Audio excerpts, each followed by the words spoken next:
Então, pessoal, agora a gente vai falar sobre as rochas metamórficas. Essas rochas, elas na escala de formação das rochas, elas acabam aparecendo em último lugar, porque elas são rochas que derivam da mudança causada pelo calor e pela pressão que essas rochas são expostas.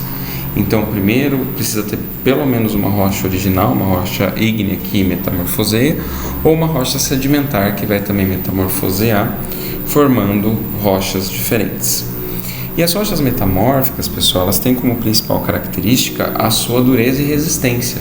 São rochas muito duras, rochas muito resistentes, que dificilmente soltam sedimentos, justamente por conta desse processo de metamorfização no calor e na temperatura, que faz com que os elementos minerais dessas rochas cristalizem de uma maneira muito eficiente e que torna essas rochas muito resistentes.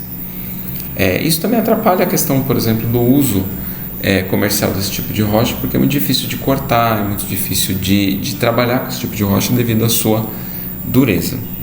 Então vamos dar uma olhada aqui num vídeo que vai mostrar uma área onde a gente encontra rochas metamórficas aqui em Sorocaba e na região.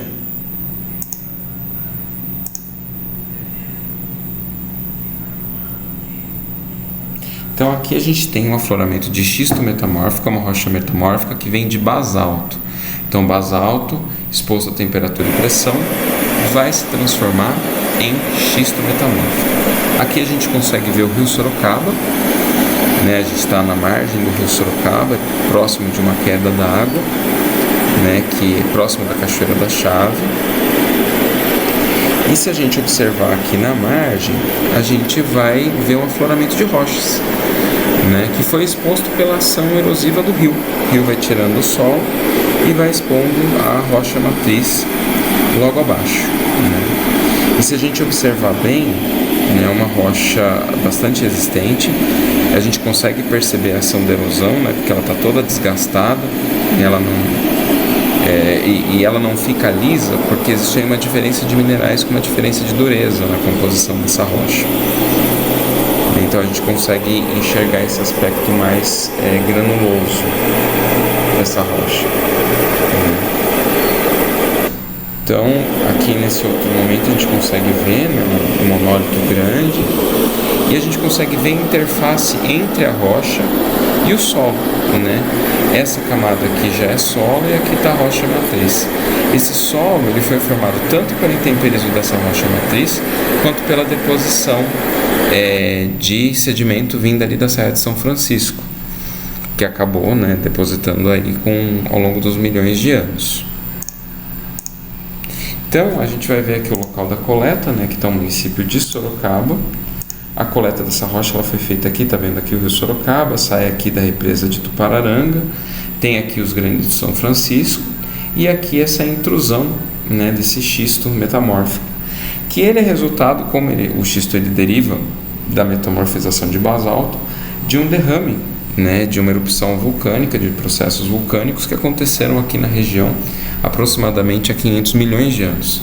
Então é uma rocha bem antiga, a rocha original. Claro que esse processo de metamorfização acabou acontecendo posteriormente. Então essas rochas que a gente está trabalhando, elas foram formadas mais ou menos aos 350, 400 milhões de anos atrás. Então aqui nessa figura a gente consegue ver bem como que é feito esse processo de metamorfização, Então aqui nessa região você tem toda a pressão dessas montanhas, dessas camadas de rocha acima, e também tem a temperatura, que vem do interior da Terra. Somando esses dois fatores, aqui é um ponto onde ocorre metamorfização de rocha. Aí você pode pensar assim, mas se ela é produzida tão profundamente na Terra, como que ela chega à superfície, chega a aflorar? Pelo próprio movimento de dobra da crosta, Eventualmente pode acontecer uma dobra e essa rocha que estava aqui nessa região mais interna, ela pode chegar próxima da superfície e pode chegar a aflorar, como que acontece aqui na base da Serra de São Francisco. E outra característica bem interessante aí dessas rochas metamórficas, justamente elas estão aonde? Elas estão aqui nessa presença de camadas. Essas rochas, normalmente elas apresentam camadas bem distintas.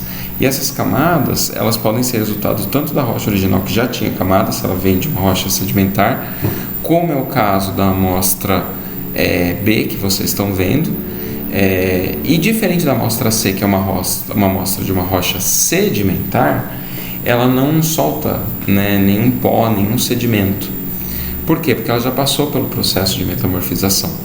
E a amostra A é uma amostra de xisto que vem do quê? Da metamorfização de magma, né, de uma erupção vulcânica, como foi falado anteriormente. E aqui a gente tem, né, diversos tipos de rocha metamórfica que são formadas de acordo com a condição. Então a gente tem do mais baixo grau de metamorfização até o mais alto grau de metamorfização, que é a gneiss e o migmatito, né? Essas rochas elas só são formadas a temperaturas acima de 450 graus, ou seja, em regiões bem profundas aí do solo da crosta, né?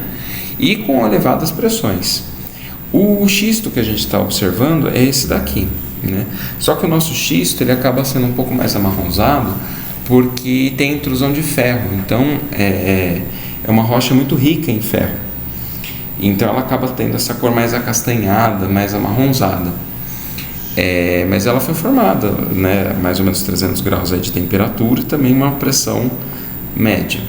Já a amostra C, que é uma amostra de filito, né, ela foi formada já em baixo grau, então a temperatura já era menor, ali por volta de 175, 200 graus Celsius, a uma pressão menor, né? Então ela é metamorfizada, mas também em um grau de metamorfização mais baixo.